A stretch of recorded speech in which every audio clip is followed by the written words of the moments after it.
Muy bienvenidos al primer conversatorio de divulgación histórica Fragmentos de Temporalidad, un espacio para socializar y compartir la producción intelectual de los estudiantes de la maestría en Historia, Estudios Históricos Interdisciplinarios, de la Universidad de Guanajuato. Nuestros alumnos compartirán para el gran público fragmentos derivados de sus investigaciones para alimentar el relato colectivo que articulamos todos sobre nuestro pasado. Sin más preámbulos, comenzamos. ¿Qué mejor que bajo el modelo de un diálogo? Nuestra primera interlocutora será Mariana Ayón. En ese sentido, Mariana, yo te preguntaría, ¿la literatura cómo nos muestra la inhumanidad? Hola, ¿qué tal? Bueno, yo antes de empezar quiero explicarles que yo trabajo el caso Ayotzinapa en la literatura, específicamente en la novela de Trino Maldonado, Ayotzinapa, el rostro de los desaparecidos. En esta novela se narra el acontecimiento desde la vida de los estudiantes, desde las víctimas y de los sobrevivientes y algunos padres de familia.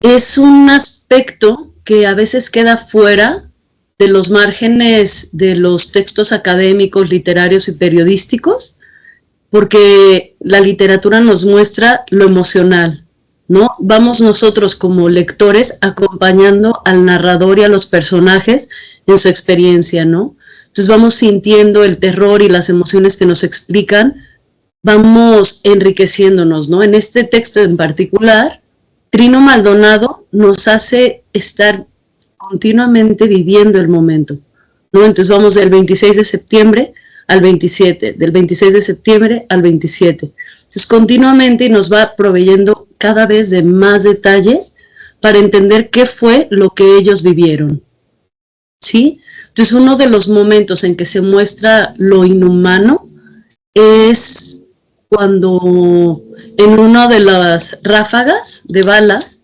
le detona en la cara a uno de los estudiantes, Edgar, y le destroza toda la parte de arriba de la mandíbula, incluyendo la nariz, ¿no? Entonces el estudiante entró en toda la adrenalina, sale corriendo y se ve chorreando de sangre, ¿no? No sabe qué es lo que le pasó, saca la lengua y se siente como todo desaparecido, ¿no? Pero él tiene que continuar. Entonces corre y después llega al hospital donde espera que le den atención médica y se mira en el reflejo de la ventana y nota cómo tiene este hueco negro, ¿no? Ya no tiene esa parte de la cara. Entonces el personaje y el narrador van llevándonos como lectores hasta un momento en el que somos testigos también del acontecimiento. Sabemos que eso le pasó, sabemos que él sintió todo este terror, esta angustia, pero además la pérdida de su cuerpo, ¿no? Más adelante también vemos como otro de los personajes, que es uno de los estudiantes. Esto es interesante, ¿no? Los personajes no son solo parte de la invención del autor, sino que son las víctimas.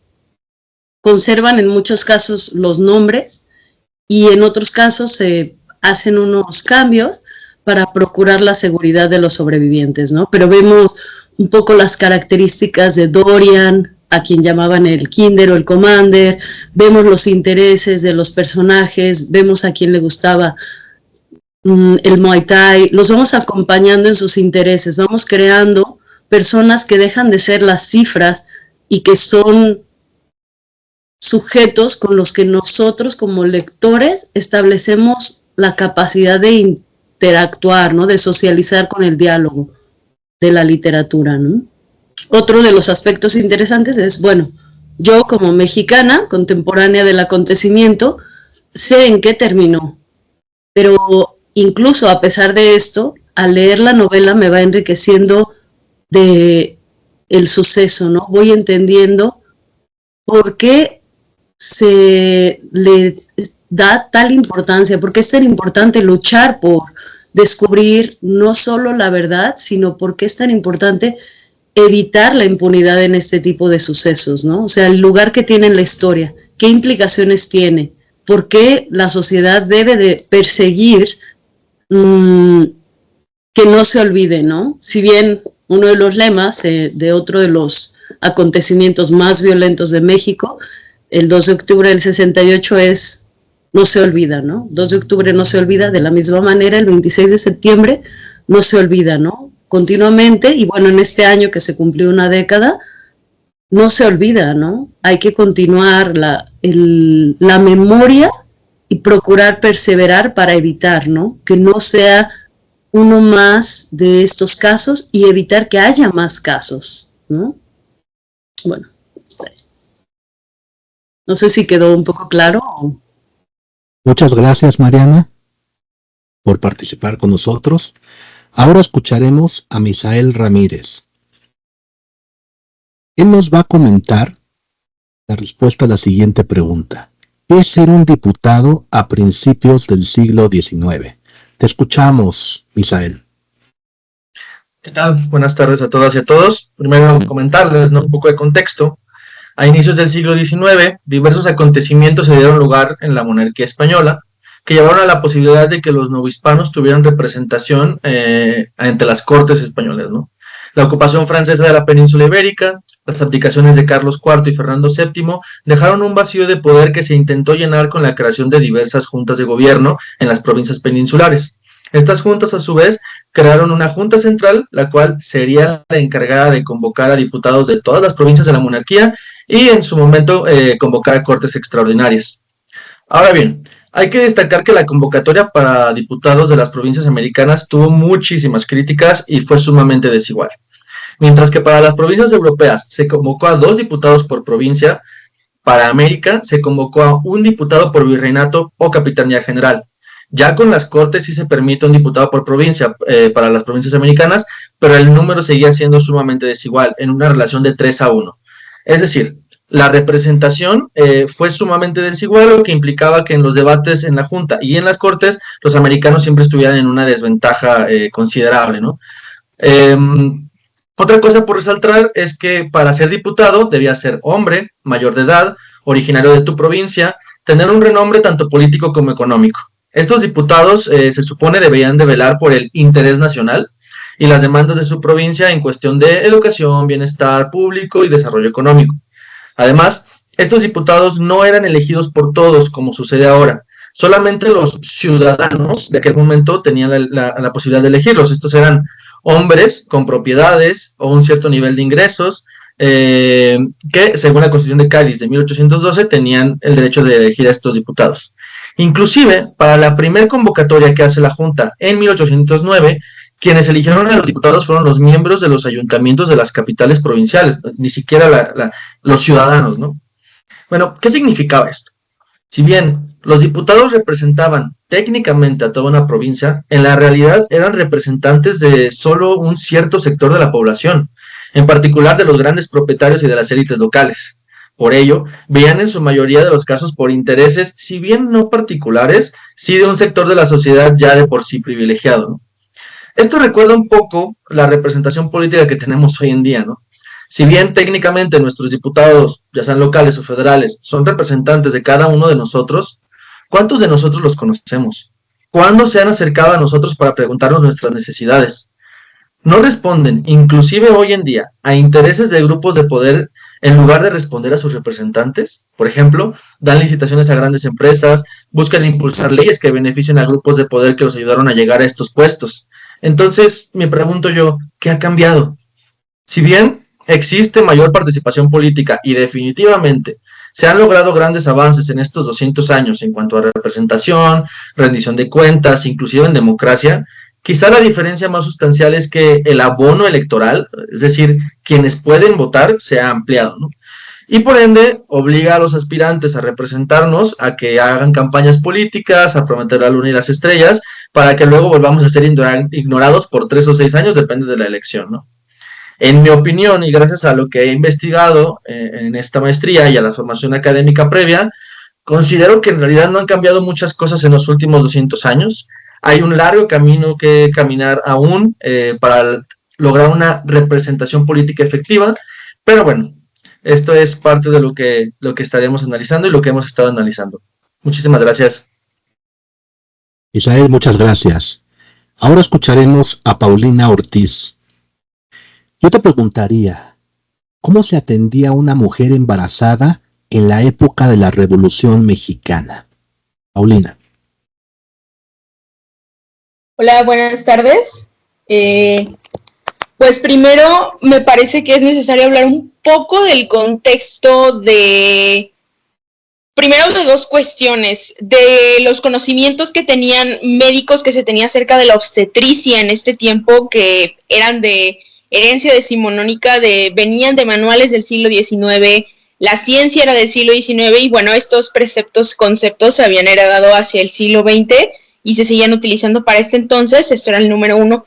Y el número dos es que la revolución, o por lo menos el estallido del conflicto armado, trajo numerosas consecuencias en la cuestión de salud, ¿no? De por sí ya al inicio del siglo XX en México habíamos tenido varios focos rojos infecciosos y de higiene. Por ejemplo, una epidemia que fue un foco rojo en Mazatlán de peste bubónica. Había ya epidemias de rabia, tifoidea, paludismo, fiebre amarilla, que el Estado estaba tratando de combatir, y esto empeoró con el estallido del conflicto armado. ¿Qué fue lo que trajo? Condiciones insalubres, falta de higiene, una carencia de recursos o una dificultad mayor para conseguir estos recursos para atender a los enfermos, una mayor dificultad para poder llegar a estos enfermos, y por supuesto hubo una migración del campo hacia las ciudades como no se había visto de manera anterior, ¿no? Entonces, pues teniendo estos dos partes del contexto, es importante entonces añadir que las parteras tuvieron aquí un papel importante al momento de la atención de las mujeres, porque ellas eran quienes se metían o quienes compenetraban de manera más íntima con las mujeres al no haber tantos médicos disponibles. Claro, existían tanto las parteras tituladas que se iban a especializar a academias, universidades, y las parteras llamadas empíricas o comadronas, que su conocimiento era generacional. Entonces, ellas también, ambas parteras serán encargadas de atender a las mujeres. Entonces, en este caso, primero había que hacer la cuestión de saber si una mujer estaba embarazada o no, que se podía hacer mediante el interrogatorio, que pues como el nombre lo dice, eran preguntas o la inspección. Algunas parteras tituladas contaban con estetoscopios, se podía hacer por medio de la auscultación, es decir, ponía el estetoscopio en el estómago. Aquí la cuestión es que las parteras tenían un poquito de cierta ventaja al poder ellas hacer auscultación con el vientre descubierto de las mujeres y los doctores no, por haber cierto pudor de la época, ¿no? La palpación, la medición o la percusión, que era un método de golpear con los dedos el vientre de la mujer para saber si sonaba distinto al oído, para poder saber si había un embarazo. Por supuesto, una vez que había un embarazo, había también que hacer seguimiento de dicho embarazo para saber la posición o la presentación del feto. A veces venían los fetos, pues usualmente un feto vendría primero presentándose con la cabeza hacia abajo, y a veces no era así, venían con el hombro primero, venían con los pies primero, y esas eran posiciones peligrosas, ¿no? Para la madre y tanto para el bebé, porque podía implicar que el cordón umbilical podía haberse enredado, podía incluso jalar la placenta, o podía haber placenta previa. Entonces era algo catastrófico para la mujer. Pero me gustaría agregar, pues, ahora sí la cuestión de la higiene, que esto era algo muy importante en la época. Había en el parto, que es el proceso como más importante del todo el proceso del embarazo, de traer una nueva vida al mundo.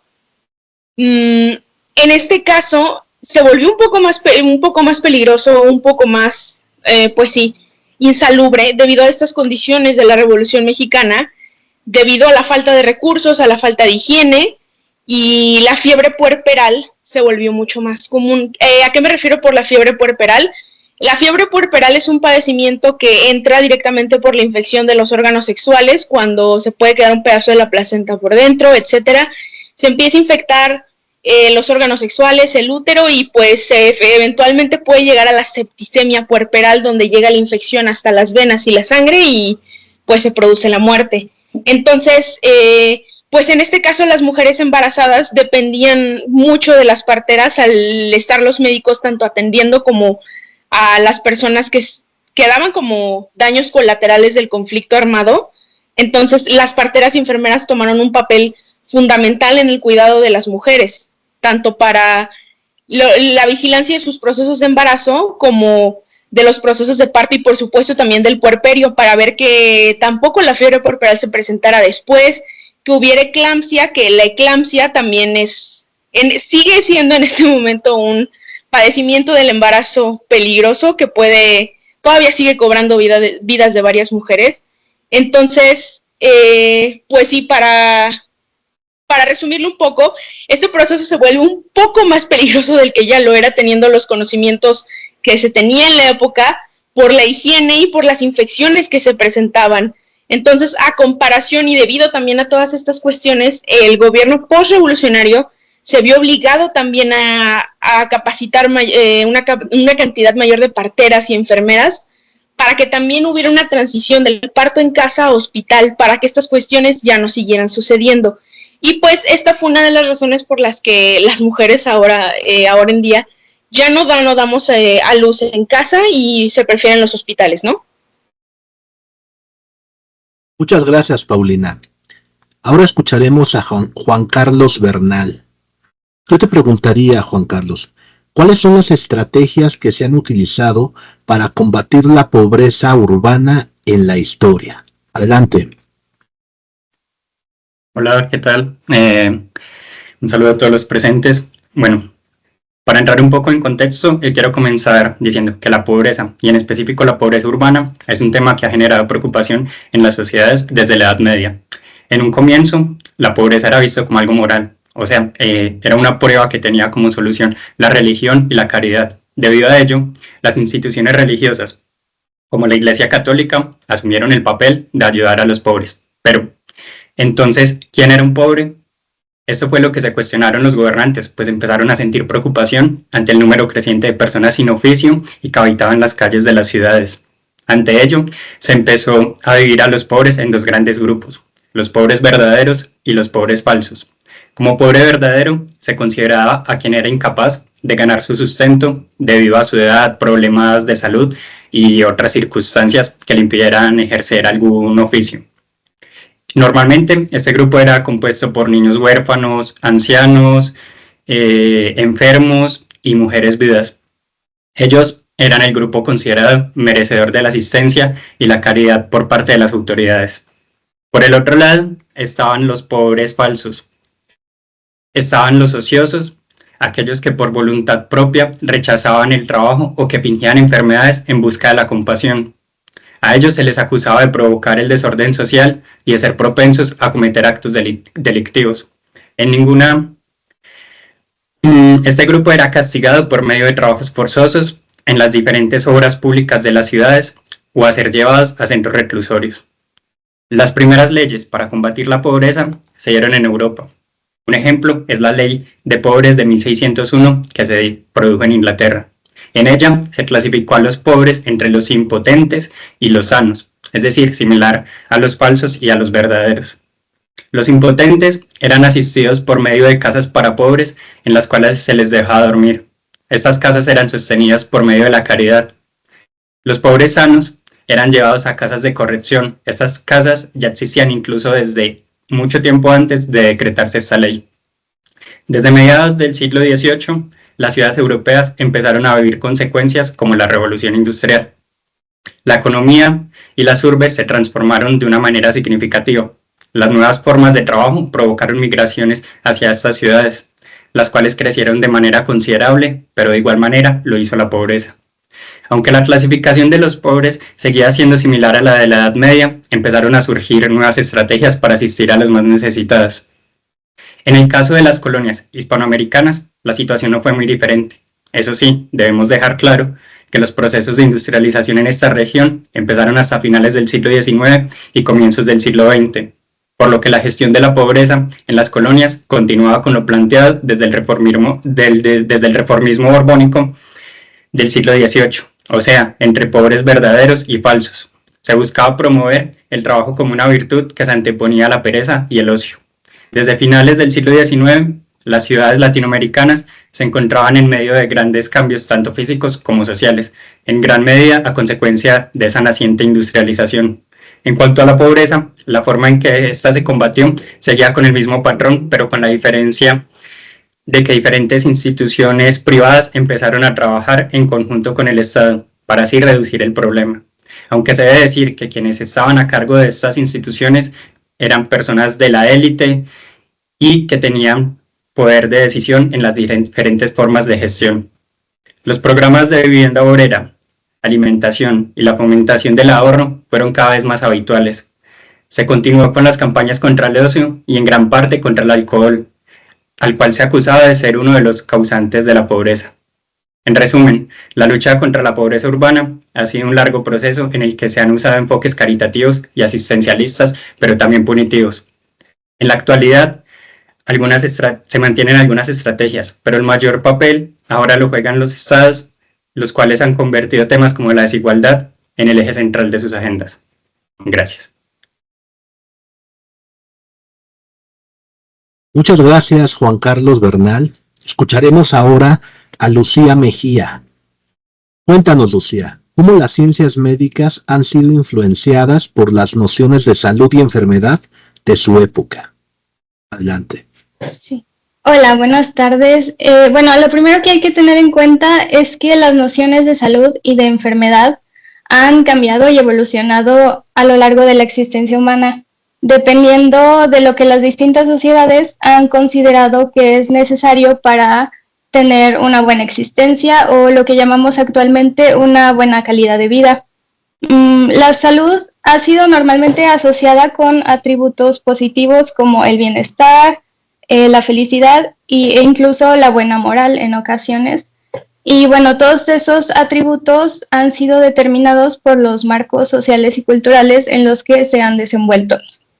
La evolución de las ciencias médicas ha ido muy a la par de los cambios de las nociones de salud y enfermedad, porque muchas veces lo que cada sociedad considera como salud o enfermedad determina cómo intervienen los médicos, ya sea para curar la enfermedad o para prevenirla.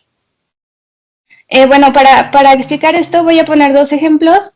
El primero es el del paradigma hipocrático en la Grecia antigua, que consideraba, definía a la salud y a la enfermedad como, desde la visión de la armonía, digamos, de que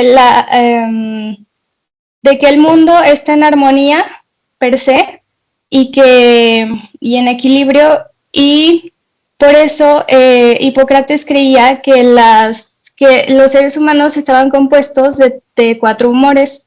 El primero era la bilis amarilla, la bilis negra, las flemas y la sangre. Estos estaban mezclados en el cuerpo equilibradamente, y lo que provocaba la enfermedad era el desequilibrio de estos 4 humores. Entonces, esto ocasionaba que los enfermos fueran normalmente intervenidos por médicos haciendo procedimientos como la inducción del vómito, por ejemplo, o no el desangramiento, pero las sangrías, que así se llamaban. En este momento la enfermedad se consideraba algo individual. La enfermedad y la salud era algo individual, entonces no existían las nociones de enfermedad que existen actualmente. No existía como una enfermedad que le pudiera dar a muchas personas, sino cada caso era distinto. Es por eso que dicen que existían los enfermos, no las enfermedades. Y bueno, el segundo ejemplo es el de ya el paradigma científico moderno, que, bueno, tuvo muchos cambios con las nociones de salud y enfermedad durante la modernidad, por los cambios sociales y económicos, y también por los avances científicos. El surgimiento del capitalismo hizo que fuera necesario tener a disposición como una multitud de personas saludables, y esto hizo que el Estado interviniera en el mantenimiento de una buena salud y que se crearan, por ejemplo, las policías sanitarias y los hospitales.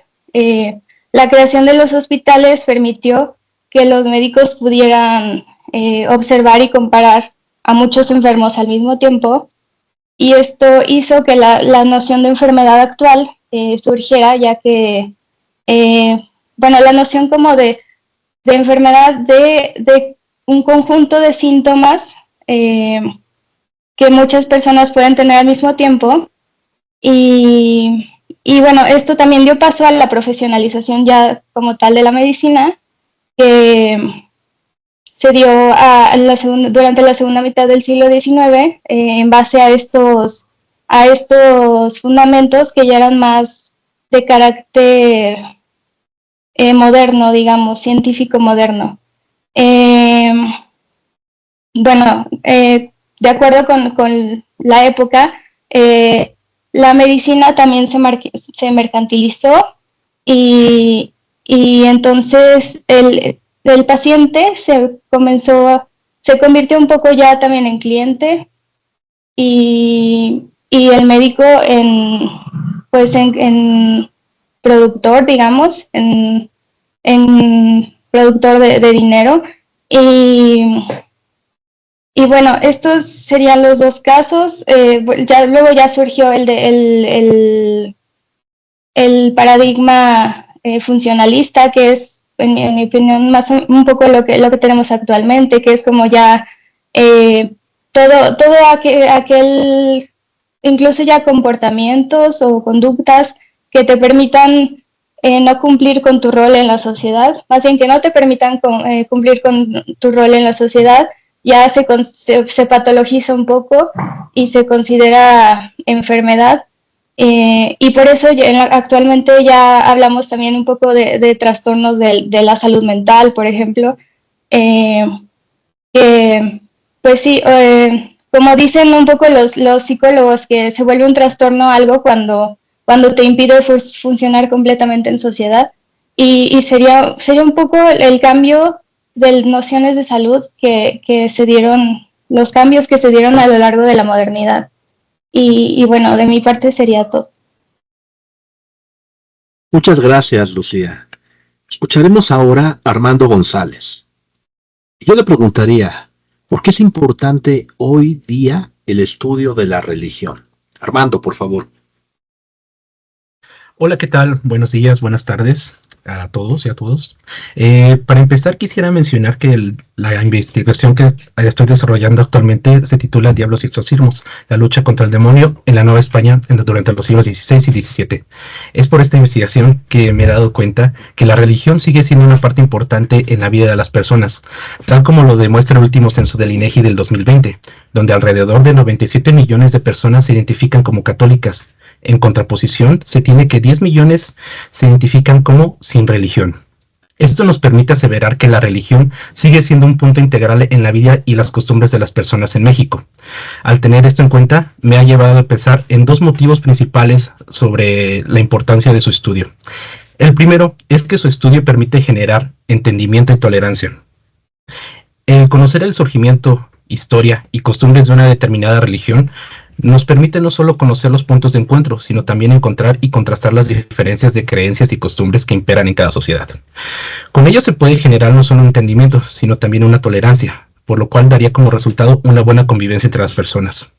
Aunado a esto, su estudio también me permite generar políticas que desarrollen un ambiente sano entre las distintas sociedades, dando como resultado la resolución de conflictos. Siendo este punto importante,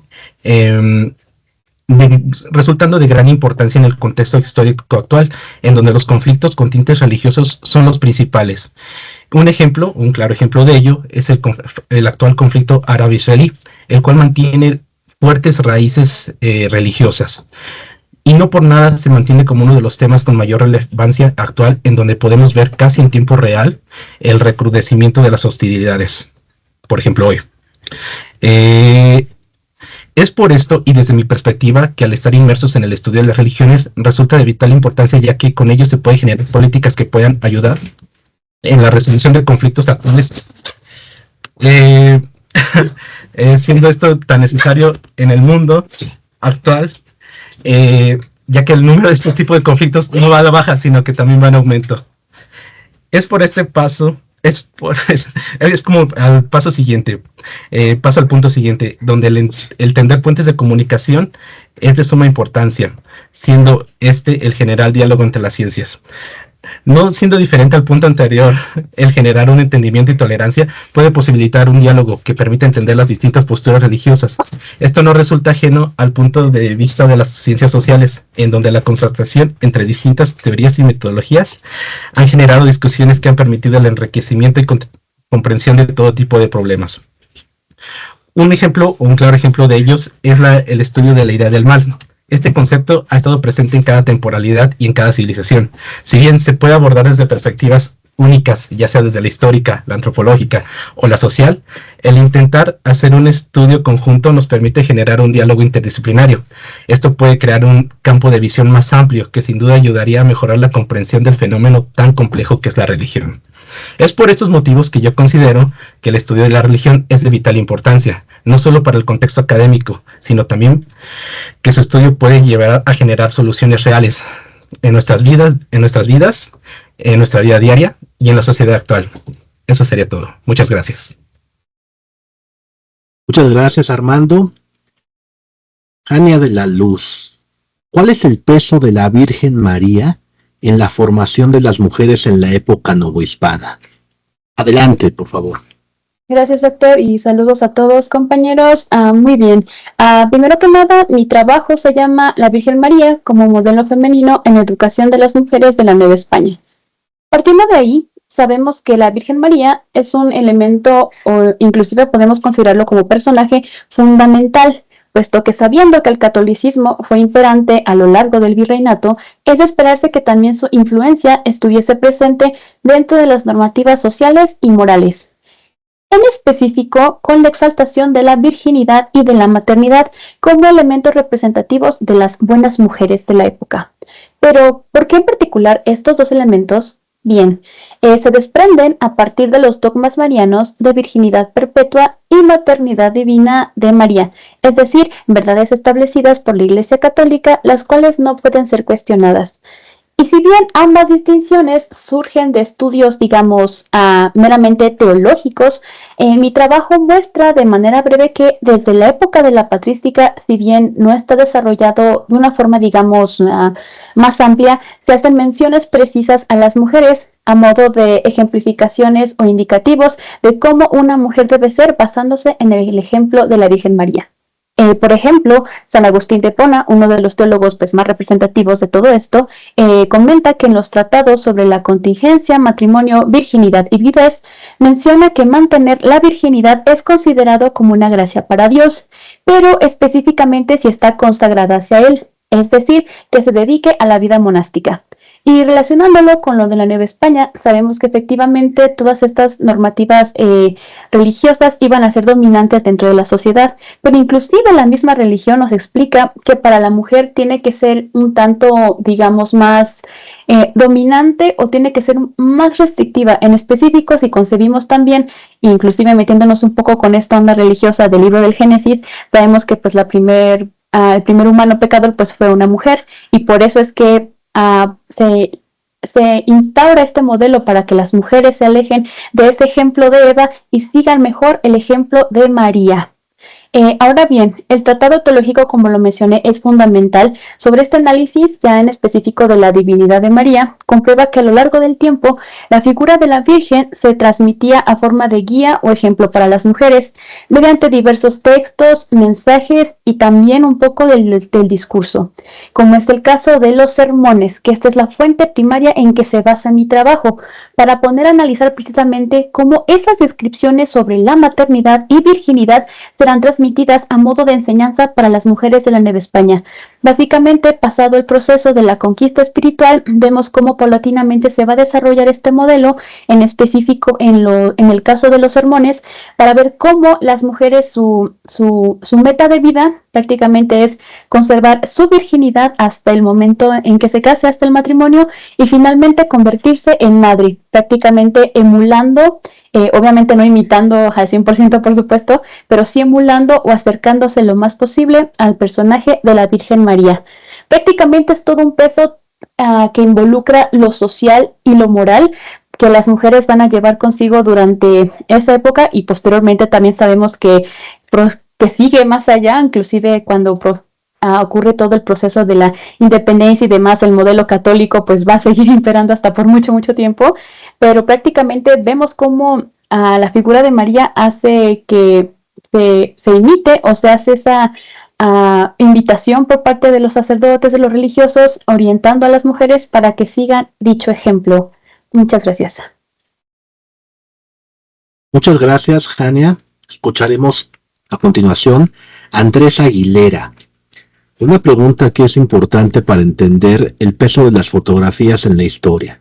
Te preguntaría, ¿cómo las fotografías antiguas nos conectan con el pasado de nuestras comunidades? Adelante, Aguilera. Hola, ¿qué tal? Buenas tardes a todos y todas. Antes que nada me gustaría hacer un pequeño preámbulo en donde me gustaría comentar que mucho del trabajo que realizan los historiadores actualmente tiene que ver con entender cómo es que las sociedades anteriores a las nuestras se relacionan con su entorno. Para ello contamos con una muy vasta serie de documentos que nos permiten ir viendo cómo es que el paso del tiempo fue modificando lo que somos ahora. En ese sentido, yo podría decir que las fotografías antiguas cuentan con elementos que describen cuentan con elementos que nos permiten describir un espacio que se ha ido transformando. Eso también nos permite observar usos y costumbres que han desaparecido, modas y tecnología que han quedado en desuso. En grandes rasgos, y aparte de ver a fotografía como documento, como se ha hecho anteriormente y como a veces sucede, no solo se trata de utilizar las fotografías para ilustrar, es decir, para acompañar textos, sino también las imágenes contienen elementos que realmente nos permiten ir un poco más allá. Yo diría que podría hacer un símil en decir que las fotografías son una ventana a un pasado irrepetible. Y esto nos ayuda a entender cómo vivía la gente en estas épocas, ¿no? Algo muy importante que hay que considerar es que estos espacios que ya se han ido transformando se nos presentan en las fotografías como lugares vívidos, lugares en los que nosotros podemos inclusive imaginarnos, ¿no? Conviviendo en esos espacios, o podemos inclusive visualizar o tratar de imaginar cómo es que la gente hacía uso de las tecnologías pasadas. Las ciudades, por ejemplo, son un gran ejemplo de cómo las transformaciones van cambiando al igual que las personas. Ahora, no solo es importante considerar las fotografías antiguas en un ámbito del pasado, también las podemos incluir en nuestro presente. Las fotografías antiguas nos ayudan a hacernos preguntas de cómo seremos recordados. Es decir, algo que una de las transformaciones más interesantes que ha sucedido con la producción fotográfica es justamente la desaparición de un sustrato o de un formato matérico. ¿Cuántos de nosotros realmente imprimimos fotografías? ¿Cuántas de esas fotografías las tenemos a disponibilidad de manera física? Actualmente nosotros tomamos fotografías y las almacenamos ni siquiera en nuestra casa o en nuestros dispositivos. Las compartimos con otras personas a través de redes sociales o ya sea de manera virtual. Eso nos abre una pregunta interesante, que es como decir, ¿y dónde van a quedar todas estas memorias en torno a cuando queramos compartirlas, por ejemplo, con gente del futuro? ¿Existirán todavía estas redes sociales? ¿Esa tecnología estará disponible? O tal vez sería una buena pregunta hacernos actualmente si valdría la pena volver a imprimir estas memorias, ¿no?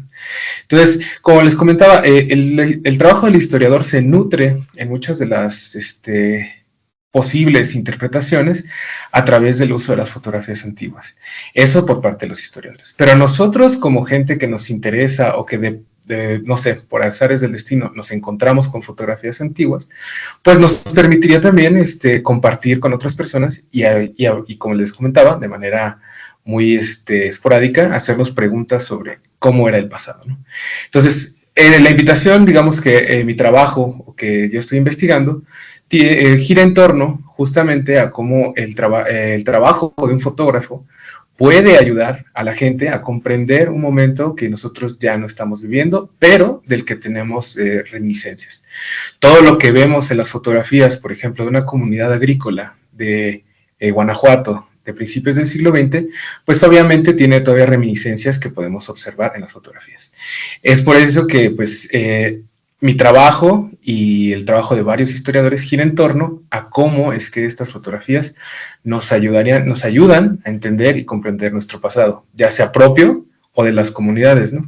Eso implica, por ejemplo, el tener en cuenta que los álbumes familiares son, por ejemplo, una excelente forma de contener la historia completa de la familia. Cuando nos acercamos a ver fotografías de personas que no conocimos, podemos darnos cuenta de que inclusive sus facciones pueden llegar a ser similares a las de nosotros o parientes que tenemos cercanos. Inclusive podemos ver cómo era la situación económica de nuestra familia o, por ejemplo, cómo eran las edificaciones con las que ellos convivían. Esto realmente genera y abre un mundo de posibilidades. Es por ello que yo invitaría a la gente que le gusta el tema de saber cómo es su pasado, pues que se acerque a las imágenes para que le ayuden a entender este pasado. Bueno, de mi parte sería todo. Muchas gracias, Andrés. Pasamos ahora con Ana Cristina Vargas. Ella nos va a tratar de mostrar cómo un matrimonio en la Villa de León durante el siglo XVIII. Adelante, Ana. Muchas gracias, doctor y compañeros que están aquí presentes y todos los que nos escuchen. ¿Cómo era un matrimonio en el siglo XVIII violentado?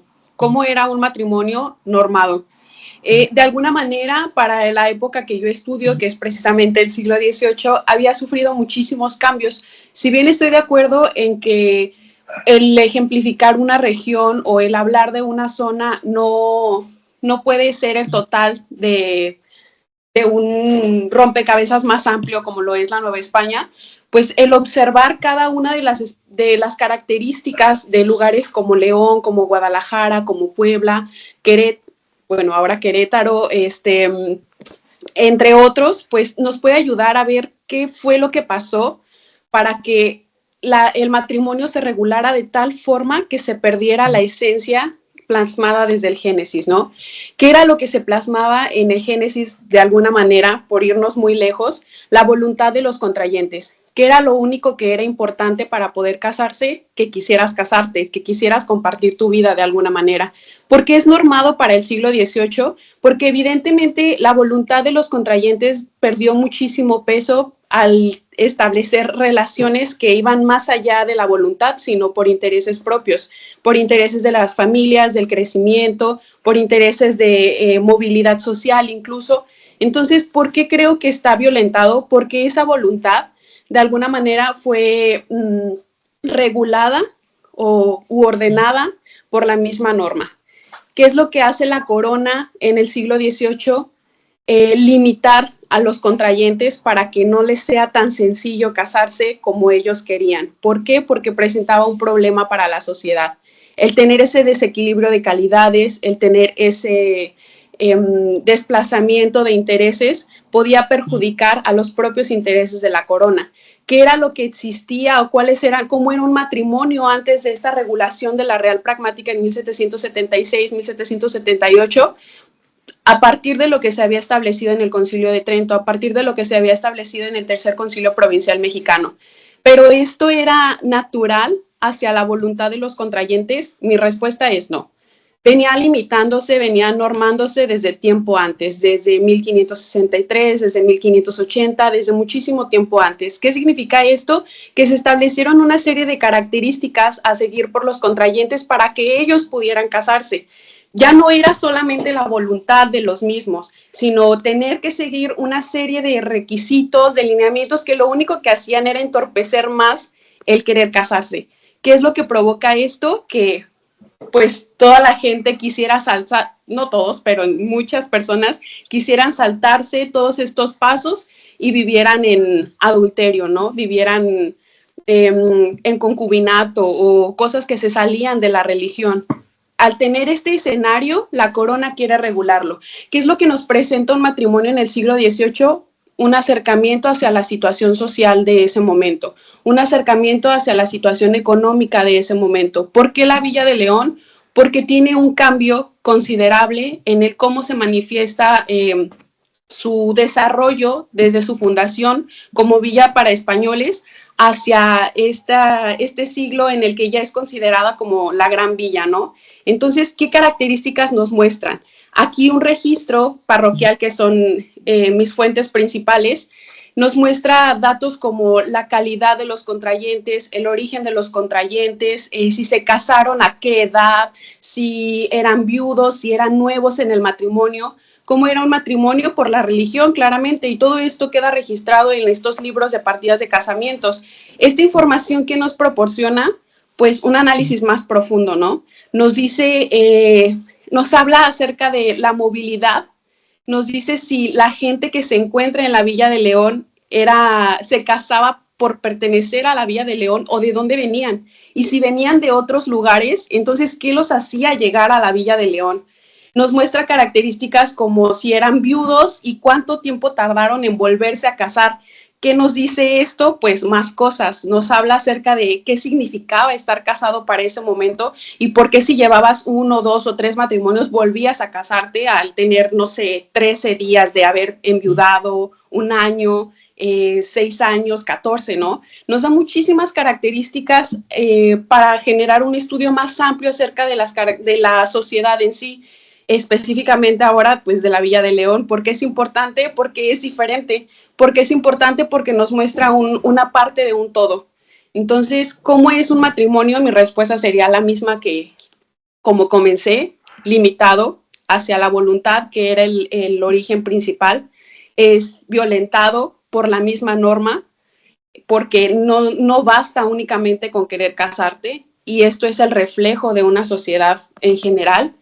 Y pues es difícil de concretarse también, ¿no? Entonces, yo creo que el estudio de los matrimonios nos puede ayudar a abrir más diálogos, a tener más apertura hacia el conocimiento del lugar al que pertenecemos, entre otras cosas. Y muchas gracias. Muchas gracias, Ana. Ahora vamos a escuchar a Álvaro Amezola.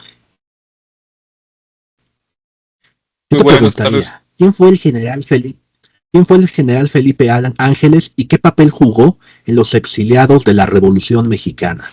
Álvaro, por favor. Muy buenas tardes a todos. Bueno, yo quisiera comenzar mencionando que las narraciones de la Revolución Mexicana justamente han tendido a exaltar a unos personajes y relegar a otros al olvido, sin tener muchas veces en cuenta que estos pues contribuyeron significativamente al desarrollo de los acontecimientos históricos.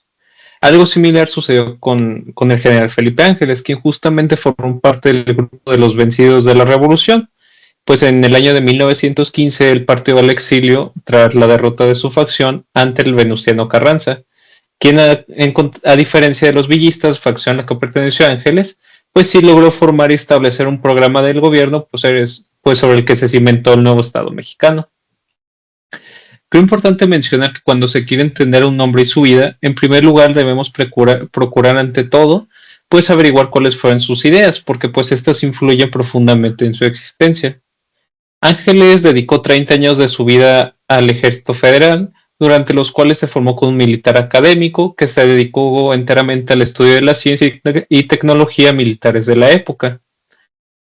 Siendo un destacado matemático y artillero, Ángeles se incorporó al gabinete de Madero en 1912 y pues fue a él a quien se le encomendó la tarea de acabar con la rebelión zapatista, y a diferencia de sus antecesores realizó una campaña mucho más moderada para combatir a los defensores del Plan de Ayala, consciente de que la solución a ese conflicto era más político que militar.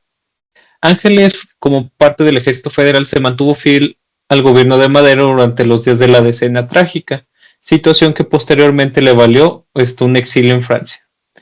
En 1913 Ángeles regresó a México para incorporarse a la Revolución Mexicana, pues él consideraba que debía luchar en favor de las instituciones democráticas que habían sido violentadas por el gobierno de Victoriano Huerta. Tras un amargo paso por el ejército de Venustiano Carranza, Ángeles se incorporó al villismo y pues fue ahí donde desarrolló su conciencia político-revolucionaria, creyendo principalmente que el poder legítimo era el poder que emanara del pueblo, y pues que la Constitución de 1857 pues debía ser restaurada, observada, y en base a ella pues establecerse un nuevo estado. El paso del general Ángeles por el villismo pues culminó tras las derrotas de León y Celaya en el verano de 1915, que fue cuando decidió alejarse de la actividad política y militar y establecerse en los Estados Unidos. Establecido en Estados Unidos, Ángeles declaró inicialmente que ya no le interesaban los asuntos de México y que tras la victoria de Carranza pues ya era cuestión de él organizar la paz.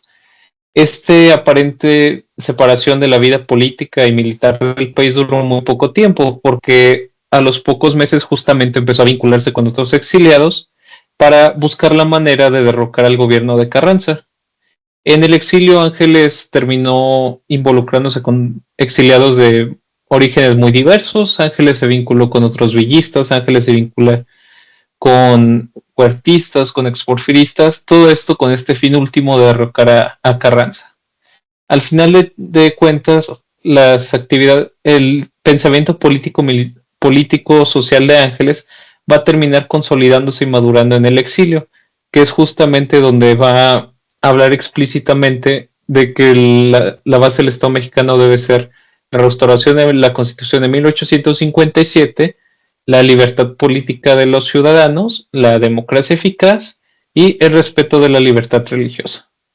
Si a final de cuentas las actividades de Ángeles pues no van a llevar a mucho, y pues eso va a quedar demostrado en noviembre de 1919, cuando va a ser capturado y fusilado tras haber regresado a México para intentar derrocar a Carranza. Y pues por mi parte sería todo. Muchas gracias, Álvaro.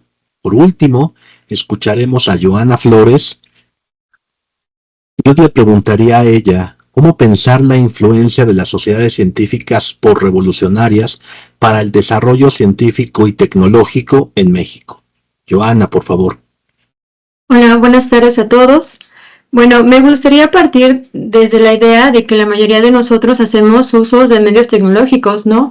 Aparatos con inteligencia artificial, redes globales de comunicación, tal como en esta ocasión que nos encontramos conectados en un mismo espacio de manera no presencial y sincrónicamente. Pero entonces, ¿cómo explicar su existencia? ¿Cómo explicar esa tecnología? ¿Acaso nosotros la patentamos, la entendemos, la hacemos? Bueno, para dar respuesta tendríamos que remontarnos a analizar uno de los periodos más relevantes para comprender el grado de la ciencia actual en el siglo XX, en donde pues es el carácter de la ciencia, la cual se ve modificada en diferentes momentos. Bueno, de manera general, podríamos decir que con la llegada de la Revolución Mexicana y los cambios socioeconómicos que trajo consigo, la Universidad Nacional fue integrada en un conjunto de instituciones que buscaban impulsar la ciencia en el país y no solo enfocada en la ingeniería, sino en el resto de disciplinas científicas que no contaban con los espacios. Ya habían pasado los días, como en el Porfiriato, en que el ingeniero era al mismo tiempo matemático, físico, químico, geólogo, ¿no? El progreso que se esperaba de esta ciencia y de la técnica llevaban a la división del trabajo. Este proceso continuó con la fundación del Instituto Politécnico Nacional, que buscó a través de la técnica alcanzar la independencia económica y científica, claro que alienándose con los objetivos de la revolución. Entonces, es a partir de aquí en donde crecen los estereotipos del científico nacionalista, quien al tener acceso a la formación institucional se ve en obligación de dar solución a los problemas que aquejan al país, ¿no? Estamos hablando de un científico moldeado y hecho para sus instituciones y su sociedad que pudiera brindar sus servicios a los intereses de la patria. Pero bueno, para comprender la influencia de tales ideas o pensamientos, no basta con revisar el contexto de la época. Es necesario también ubicar los espacios, así como las redes sociales, donde se desarrolla el ejercicio de la ciencia. Y bueno, como lo acabamos de hacer notar, en México la creación de universidades, institutos, ha sido fundamental para el desarrollo de la investigación. Sin embargo, la dinámica social en esos entornos también merece nuestra atención. En los círculos de amigos, eventos sociales, espacios comunes de la vida cotidiana pueden resultar en conexiones significativas que con el tiempo faciliten colaboraciones y proyectos científicos. Aquí las redes sociales se forman en estos espacios y contribuyen al movimiento intelectual de la ciencia, ya que es posible rastrear la base material de un objeto, en este caso un invento, una máquina, un aparato, pero no es lo mismo con las ideas, ¿no? Las corrientes de pensamiento, sistemas de valores de cada individuo. Un ejemplo de ello, refiriéndonos al campo, no sé, de la física o de la matemática, podría ser hablar del ingeniero Sotero Prieto, de los años 20.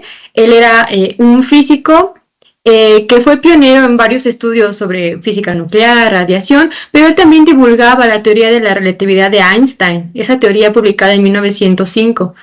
En los años 20 imparte cátedra. ¿Y quiénes son sus estudiantes, no? Pues Manuel Sandoval Vallarta, este otro físico que no solo conoció a Einstein, sino que cuestionó algunos de los aspectos de la teoría y también fue candidato a un Nobel. Otro de sus estudiantes era Carlos Graeff, quien fue el fundador del Observatorio Astrofísico Nacional. Entonces, bueno, si continuáramos siguiendo el hilo de relaciones entre Prieto, Vallarta y Graeff, seguramente nos encontraríamos con muchos colaboradores, científicos, políticos, que valoraron al menos un aspecto de los trabajos de estos científicos. Y entonces podríamos hablar en otros términos, situando preguntas como ¿en qué trabajaba la física del siglo XX? ¿Quiénes eran sus representantes? ¿O qué diferencia tenían con la física de otros países en ese momento? Claro que para responder se necesitaría una vasta revisión de datos, pero la idea es que el análisis puede aplicarse a casi todas las disciplinas científicas existentes en México, desde la paleontología hasta la ingeniería aeroespacial, ¿no? Abarcando las ciencias sociales, naturales y humanísticas. Bueno, finalmente la comunidad científica en México del siglo XX es un reflejo de cómo la ciencia se teje en un entramado de relaciones sociales, históricas, culturales, desde la Revolución Mexicana hasta el presente. La evolución de las instituciones educativas y la creación de redes de colaboración han sido fundamentales para el desarrollo de la ciencia en el país. Comprender esta dinámica no solo nos ayuda a apreciar los logros alcanzados, sino que también nos invita a seguir fomentando espacios de interacción, de diálogo, que enriquezcan el conocimiento y la investigación científica en un futuro. La ciencia puede verse como un viaje compartido, un esfuerzo colectivo que florece en el cruce de caminos y así en la confluencia de ideas. Sería todo de mi parte. Muchas gracias, Joana. Estas pequeñas historias son fragmentos de temporalidad, investigaciones que se trabajan en el posgrado de Historia de la Universidad de Guanajuato. Muchas gracias a todas y a todos. Soy Miguel Segundo, coordinación de la maestría en Historia.